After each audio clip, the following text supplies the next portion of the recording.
누가복음 11장 2절 말씀, 우리 한음성으로 우리 같이 봉독합니다. 예수께서 이르시되 너희는 기도할 때 이렇게 하라. 아버지여, 이름이 거룩히 여김을 받으시오며 나라가 임하시오며. 아멘. 목요일마다 그래도 늘 간구해야 됩니다. 3부 예배 나오시는 분들은 가능한 4부나 2부로도 나와주시고, 그래도 3부 나오시는 분은 걸어서 나오면 얼마나 다리가 건강해지고, 그래서 대중교통을 이용해 주시면 더 좋겠습니다. 지금 영상으로 예배 드리는 분 중에 지난주에 영상으로 예배드린, 유튜브로 예배드린 분이 782명, 최근 들어 제일 많았는데요. 근데 이제 출석 숫자도 뭐 특별히 달라진 거는 많이 없긴 한데, 하여튼 지난주에 유튜브로 예배드린 분이 782명인데, 지금도 유튜브로 하고 있는 분들은 현장에 나와야 됩니다. 현장에 특별히 몸이 불편하신 분 외에는 현장에 나오셔서 예배드리면 복 받을 겁니다. 자, 오늘 하나님 나라는 어떤 곳인가 세 번째 시간 말씀 나누고자 합니다. 여러분, 성경에 하나님 나라라는 말씀은 113번 나옵니다. 113번. 그 중에 예수님이 70번을 예수님이 사용하셨습니다. 하나님 나라가 113번 나오는데 그 중에 예수님이 70번을 예수님이 하나님 나라에 대해서 말씀하셨습니다. 여러분, 그 마태복음에는 천국이라고 나오고 마가복음, 누가복음에는 하나님 나라로 나옵니다. 근데 왜 그러면 마태복음이 천국으로 나오는 이유가 뭐냐 하면, 마태복음은 유대인들이 어떤 의미로 읽도록 그런 목적으로 마태가 기록한 것입니다. 마가복음은 그 당시 지배하고 있는 로마 군인들, 로마인들이 읽도록 기록한 책입니다. 누가복음은 그 당시 소외된 이방인, 사마리아인 여성들, 이런 약자들이 많이 읽도록 기록했고, 요한복음은 새로 믿는 분들이 예수님이 누군가 이런 분들이 많이 읽도록 목적성이 조금씩 다릅니다. 그래서 구약 성경은 유대인들이 읽도록 기록했기 때문에 특징이 뭐냐면 기록되었으되라는 말씀이 제일 많이 나오고, 구약의 율법을 인용한 부분이 많죠. 왜? 유대인들이 구약에 밝고 율법에 밝으니까 구약을 제일 많이 인용한 사복음서가 이 마태복음인 거죠. 근데 유대인들에게는 어떤 특징이 있냐면, 십계명 중에 여호와의 이름을 망령되이 일컫지 말라, 이 말씀이 있기 때문에 하나님의 이름 부르는 것을 아주 두려워합니다. 그래서 하나님 자가 나올 때는 묵음 처리를 한다든지, 서기관들이 성경을 쓸 때 붓을 씻고 새로 쓴다든지, 그 정도로 하나님 이름 부르는 것을 두려워한 것이죠. 근데 예수님의 첫 일성이 바로 하나님 나라에 가는 말씀인데, 하나님 자가 들어가니까 부르기를 두려워해서, 그래서 하나님이라 안 하고 하늘나라라고 그렇게 우회적으로 표현한 거죠. 하늘나라.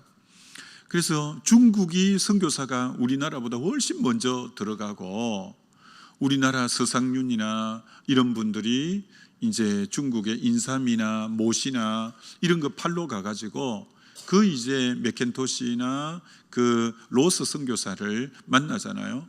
그래서 그분들이 인삼도 모시도 사주고, 그 대신 글을 이제 배우잖아요, 우리나라 말을. 그래서 우리는 선교사가 들어오기 전에 먼저 그쪽에서 성경을 참 번역한 성경을 그분들이 지고 들어오는 참 너무나 특이한 민족이기도 하죠. 그래서 우리나라가 성경을 번역할 때는 다 중국어로 된, 한문으로 된 성경을 기초로 해서 이제 번역하니까 마태복음은 다 천국으로 이 하늘나라가 천국으로 다 번역이 된 거죠. 하늘나라니까 하늘천 나라 국자니까 천국. 그러니까 우리 성경에도 그만 천국으로 이렇게 나와 있는데, 원래 이 원어의 뜻은 다 하나님 나라라고 사실 번역해야 이제 옳은 것이다라고도 할 수가 있죠. 그래서 마태복음에는 천국으로 나와 있는 이유가 거기 있고, 이 누가복음에는 하나님 나라로 나오는 이유가 거기 있다, 이렇게 보면 되겠죠. 자, 하나님 나라는 하나님이 통치하는 바운다리, 하나님이 통치하는 영역, 하나님이 다스리는 영역, 그곳이 하나님의 주권이 미치는 곳이 하나님 나라다. 제일 중요한 게 하나님 나라는 주권자가 누구냐, 다른 말로 왕이 누구냐, 주인이 누구냐라는 게 하나님 나라의 제일 핵심이죠. 누가 다스리느냐, 누가 이제 주권자가 누구냐라는 것이 제일 중요한 부분이죠. 왕이 누구냐라는 것입니다. 근데 여러분, 놀라운 것은 참 어제 다시 말씀 묵상하면서, 예수님이 이 땅에 오실 때 무엇으로 오셨냐면 왕으로 오셨다는 거예요. 예수님이 왕으로 오셨다는 거예요. 마태복음 2장 1절로 2절에 1절과 2절에 동방박사들이 별을 보고 와서 예루살렘에 와서는 헤롯 궁으로 들어갔어요.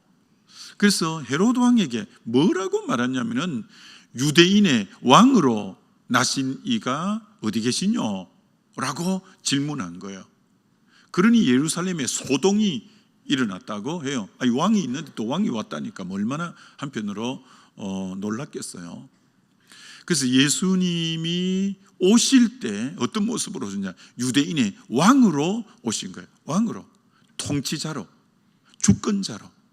그래서 하나님 나라를 아예 회복시킬 작정을 하고 오신 거죠. 이 땅에 오실 때 왕으로 오셨다는 거예요. 유대인의 왕으로 나신 이가 어디 계시뇨? 라고 예수님이 아예 탄생할 때부터 어떤 의미로 왕으로 오셨다라는 거예요. 여러분, 예수님의 마지막이 십자가인데, 예수님이 십자가에 못 박힐 때 그 가야바, 안나서 대제사장에게 신문 받고 빌라도에게, 헤롯에게 가서 밤에, 목요일 저녁 밤에 온통 끌려다니면서 신문을 받는데, 빌라도 총독 앞에 가서 신문을 받는데, 빌라도 총독이 뭐라고 질문하느냐 하면, 너가 유대인의 왕이냐? 이렇게 물어요. 그때 예수님이 너 말이 옳도다, 이렇게 대답해요. 예수님이 너가 유대인의 왕으로 왔느냐라고 하는데, 내 말이 옳도다. 예수님의 마지막에 자신을 고백할 때도 왕이라고 고백하는 거예요. 드디어 예수님이 십자가에 못 박히는데, 예수님이 십자가에 못 박힌 머리 위 죄패를 딱 붙였는데, 나사렛 예수 유대인의 왕이라고 죄패를 딱 붙인 거예요. 그걸 요한복음에 보면 유대인의 왕이라는 그 글자를 히브리어로, 로마어로, 헬라어로 기록했다, 이렇게 요한복음에는 기록하고 있다는 거예요. 히브리어는 그 당시 유대인들이 쓰던 언어니까 유대인의 왕이라는 거예요. 그 당시 로마 제국이 지배했으니까 로마의 어떤 의미로 왕인 거예요. 그리고 모든 이제 나머지는 헬라어를 썼으니까 헬라어로 유대인의 왕. 그 말은 히브리어, 로마어, 헬라어로 유대인의 왕이라고 썼다는 것은 모든 이제 열방의 어떤 의미로 왕이시다, 그런 의미를 담고 있다는 거죠. 고로 예수님은 오실 때도 유대인의 왕이시지만 마지막 십자가에서도 어떤 의미로 유대인의 왕이라고 분명한 자기 정체성을 드러내시는 것을 보게 되어지는 거죠. 자, 이처럼 하나님 나라의 주권자가 되시기 위해서 오신 예수님. 자, 그럼 여러분, 이 하나님 나라를 통치하는 원리는 어떤 원리로 이 하나님 나라를 왕이 되셔서 무엇으로 다스리는가? 무엇으로 왕이 통치를 해야 되잖아요. 다스려야 되잖아요. 무엇으로 다스리는가? 두 가지로 다스리는데, 첫째는 말씀으로 통치하고 다스린다는 거예요. 말씀으로, 말씀의 법으로. 이 하나님 나라의 법은 하나님 말씀이에요. 하나님의 통치 원리는 하나님의 말씀이라는 거예요. 말씀으로 이 하나님 나라를 운영하고 다스리는 모든 원칙, 기준, 틀이 말씀이에요. 말씀에서 빗나가는 것을 하마르티아 죄라고 하는 거예요. 말씀의 기준에서 어긋나가는 것을 다 죄라고 하고, 이게 하나님 나라의 통치 원리는 이 말씀이다라는 거죠. 고로 저와 여러분이 하나님 나라 백성으로서 하나님 나라를 누리고 또 하나님 뜻대로 살기 위해서 이 말씀은 정말 필수죠, 필수.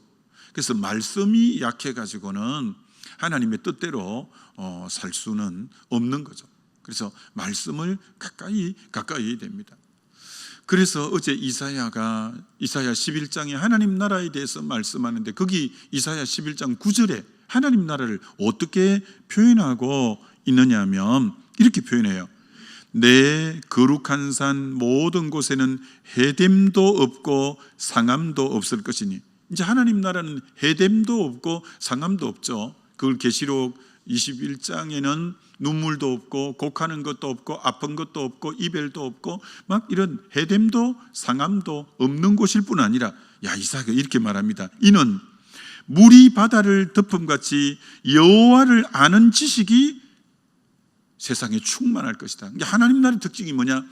하나님 나라를 아는 지식이 아주 충만한 곳이 하나님 나라의 특징이라는 거예요. 물이 바다를 덮음같이 하나님을 아는 지식, 이 여호와를 아는 지식이 충만한 곳이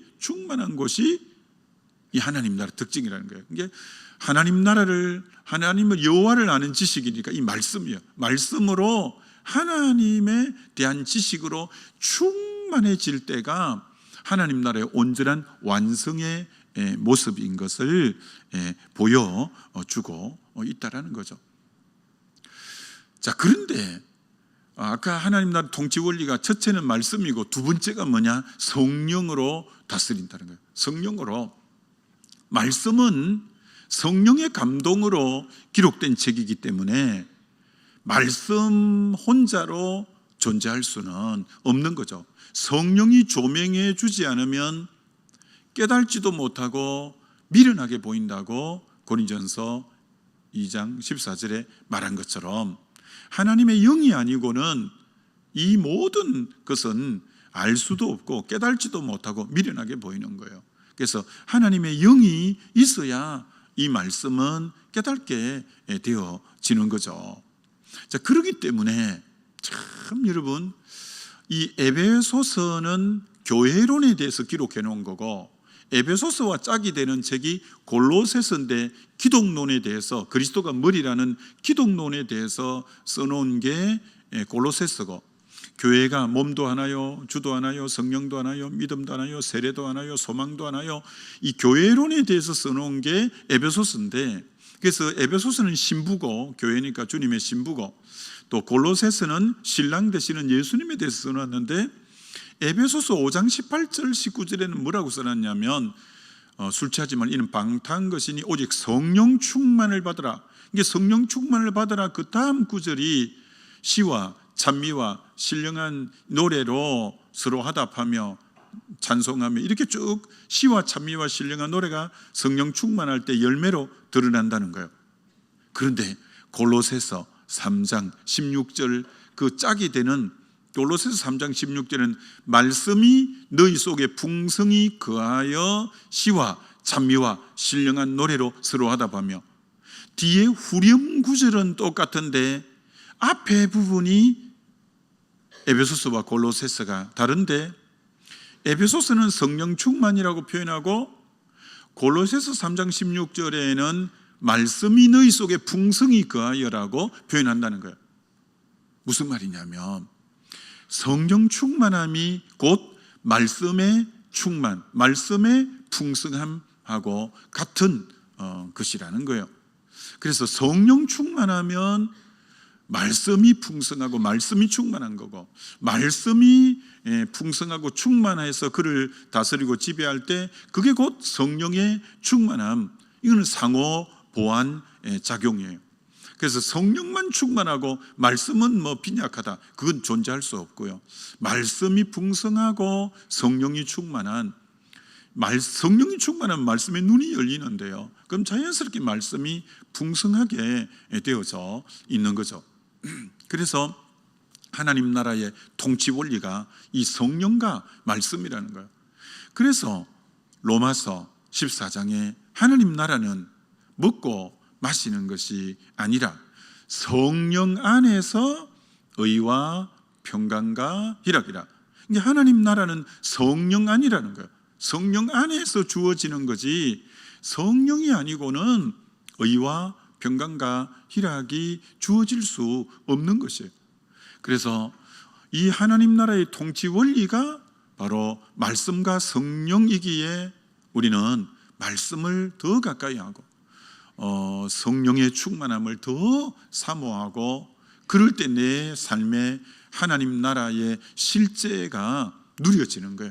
하나님 나라를 더 많이 누리면서 사는 이제 그런 삶이 되어질 수 있다, 이렇게 말하는 거예요.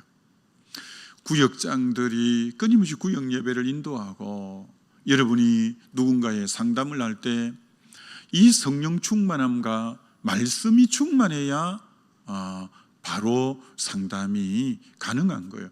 성령이 역할 중에 하나가 뭐냐면은 요한복음 14장 26절이나 그런데 말씀을 생각나게 하는 영이 성령이에요.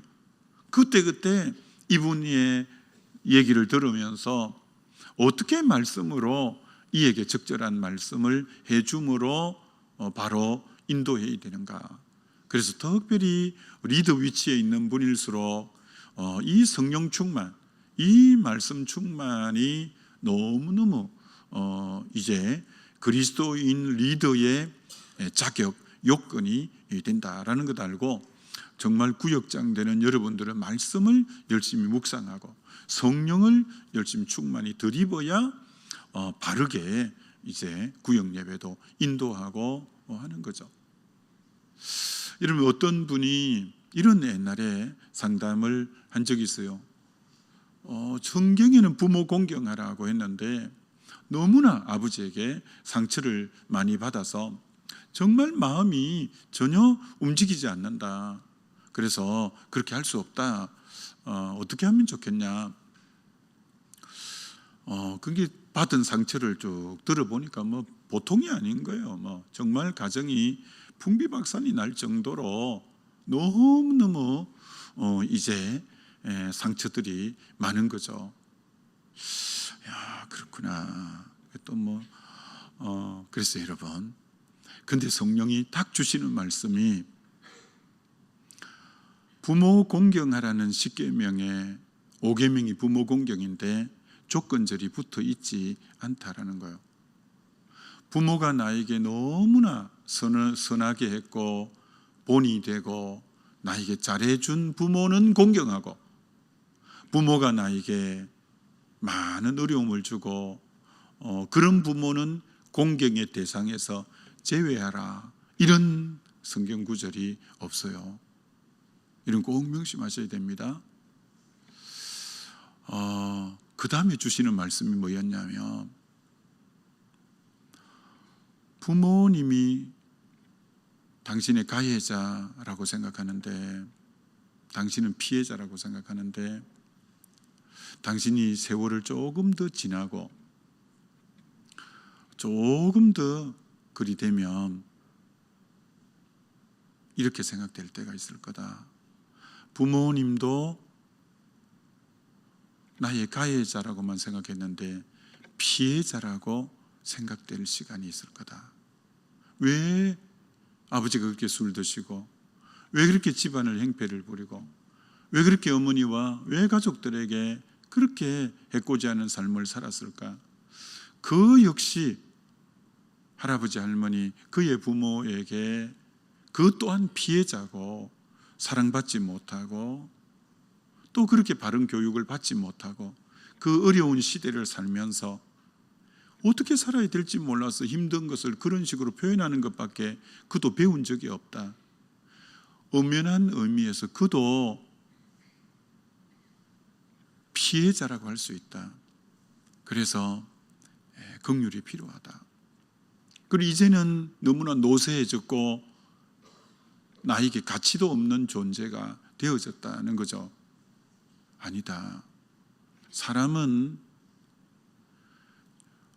유용 가치로 보는 게 아니다. 존재 가치로 보는 거다. 우리 교회 베데스다가 200여 명이 되지 않냐. 참 그 부모님들이 자녀를 대할 때마다 깜짝깜짝 놀란다. 제 3자적 입장으로 보면 유용 가치가 하나도 없는데 그 부모가 그 자녀를 유용 가치로 대하는 사람이 한 사람도 없다. 존재 가치로 다 본다. 이게 하나님이 보는 사람을 보는 의미다. 하나님의 헤세드 사랑이 로마서 5장에 우리가 죄인 되었을 때, 우리가 원수 되었을 때, 경건치 못할 때, 연약할 때 우리를 유용 가치로 봐가지고 사랑해 주려고 했다면 사랑해 줄 사람 아무도 없었을 거다. 우리 속에 하나님 형상이 있고 존재 가치로 우리를 봐줬다. 그래서 우리가 사랑받고 이렇게 하나님 자녀가 되는 것처럼 그 사랑받은 우리가 그 부모를 대할 때 존재 가치의 귀중함을 봐야지. 유용 가치로 보면 이제 부모 다 늙었었고 무슨 쓸모가 있다고 생각되겠냐? 아니다. 존재 가치로 받아들여야 된다. 존재 가치로 받아들여야 된다. 부모가 나에게 해코지한 것만 생각나겠지만 생각해봐라. 사랑의 조각조각이 어릴 때부터 돌이켜보면 사랑해준 그 군데군데 사랑의 조각들이 생각날 거다. 그래서 부모를 공경하는 건 하나님이 아주 기뻐하는 거다. 하나님 기뻐하는 거다. 그래서 정말 부모 공경이 하나님이 너무 기뻐하는 거고 그게 바로 내가 하나님으로부터 받은 헤세드 사랑을 흘러보내는 한 장이다. 이분이 그대로 받아들이고 수용했어요. 여러분 그런 것이 내가 전혀 계획해가지고 하지 않았지만 그때 성령이 주시는 지혜를 탁탁 주시는 거예요. 여러분이 상담할 때 이 성령의 조명이 있을 때 이분이 그걸 수용하고 받아들이고 이분의 마음이 바뀌고 이분이 성경적인 사람이 되는 거예요. 이분이 결국은 하나님의 복받는 사람으로 만드는 거예요. 저와 여러분이 이 성령 충만과 이 말씀 충만의 이 조화를 이루지 않으면 바른 근면, 바른 인도, 바른 리더가 될 수가 없는 거죠. 그처럼 하나님 나라의 이 통치 질서가 말씀과 성령이라는 거 언제나 저와 여러분이 명심해야죠. 마지막 한 말씀은 근데 이 하나님 나라를 누리고 나가는데 제일 걸림돌이 있다는 거예요. 여러분 그 걸림돌이 뭐냐면 자아예요. 자기예요. 자기. 여러분이 보셔요. 문득문득 주님이 내 왕이 돼 있어야 되는데 또 내 마음대로 살고 있고 내 뜻대로 살고 있고 또 내가 원하는 대로 살고 있는 어느새 왕의 자리에 자기가 등극해 있는 자기를 발견할 거예요. 그래서 하나님 나라에 정말 계속 명심해야 돼. 그래서 하나님 나라가 내 속에 계속 누려지기 위해서 누가복음 9장 23절 누구든지 나를 따르는 자는 자기를 부인하고 제 십자가를 지고 나를 쫓을 것이라고 한 것처럼 자기 부인이 하나님 나라에 직결되어 있다. 그럴 뿐 아니라 고린도전서 15장 31절 나는 날마다 죽노라. 그게 헬라어 현재형으로 계속 죽어야 되는 거예요.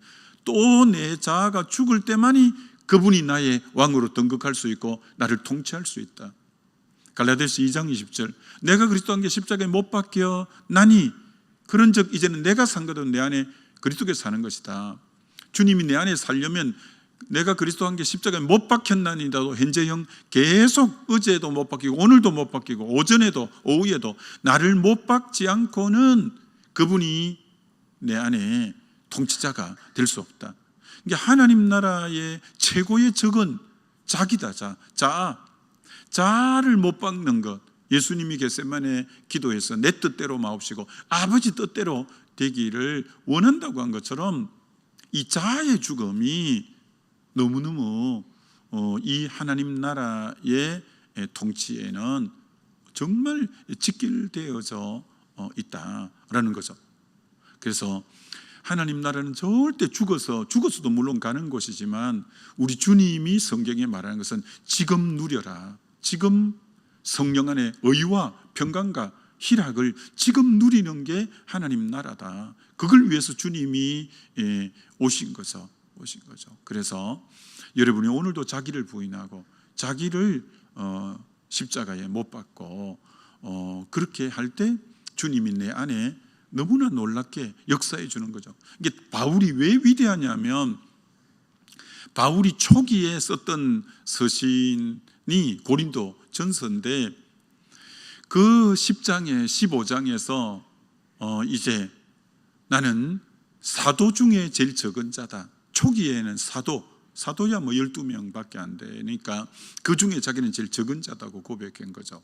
근데 이제 교회도 많이 세우고 1차, 2차 전도 여행하면서 많은 교회를 세우고 난 뒤에 역사도 많이 일으키고 난 뒤에 사역의 중기에 썼던 성경이 이제 에베소서인데 에베소서에 뭐라고 하냐면은 나는 지극히 작은 성도들 중에서 내가 제일 적은 자다. 아까는 사도보다 초기에는 적다고 했는데 이제는 성도들 중에서도 내가 제일 적은 자다. 그리고 순교 직전에 쓴 책이 사역의 말기에 쓴 책이 디모데전후서인데 디모데전서 1장에 나는 죄인 중에 괴수다. 죄인들 중에 I am the worst, 제일 악한 흉악한 자다. 바울은 너무 귀한 것이 우리는 초반에 초심일 때는 좀 겸손했다가 열매가 있고 역사가 있고 업적이 있고 하면 어느새 어깨에 힘이 들어가고 자기 주장이 나오고 이게 일반화된 거잖아요. 근데 바울이 위대한 것은 열매가 많고 세월이 갈수록 더 겸손해지는 거예요. 더 겸손해지는 거예요. 그럼 주님이 얼마나 그를 다스리기가 쉬웠겠어요? 얼마나 하나님 나라를 실제를 누려갔겠어요? 우리도 그렇게 돼야 되는 거죠. 아무리 중직이고 목회자고 할지라도 야, 저분은 갈수록 더 겸손하네. 갈수록 저분 속에 하나님 나라를 더 누리네. 그게 제일 건강한 신앙의 모습이죠. 여러분이 끊임없이 갈수록 나를 부인하고 오직 예수라고 얘기하고 그리스도께서 나로 말미암아 역사한 것 외에는 난 말하기를 원치 않습니다. 나의 나됨은 하나님 은혜밖에 없습니다. 늘 이 고백이 우리의 참된 고백이 되죠. 그러면 하나님 나라는 실제 우리 삶에 계속적으로 누리며 사는 삶이 되는 거죠. 그렇게 되시기를 주의 이름으로 축원합니다. 기도하면 좋겠습니다. 그래서 정말 이 하나님 나라를 우리 주님이 주시기 위해서 오셨는데 이 나라를 계속 누리기 위해서 철저하게 나를 부인하고 하는 삶이 필요하겠죠. 우리 주의 한번 부르고 기도합니다.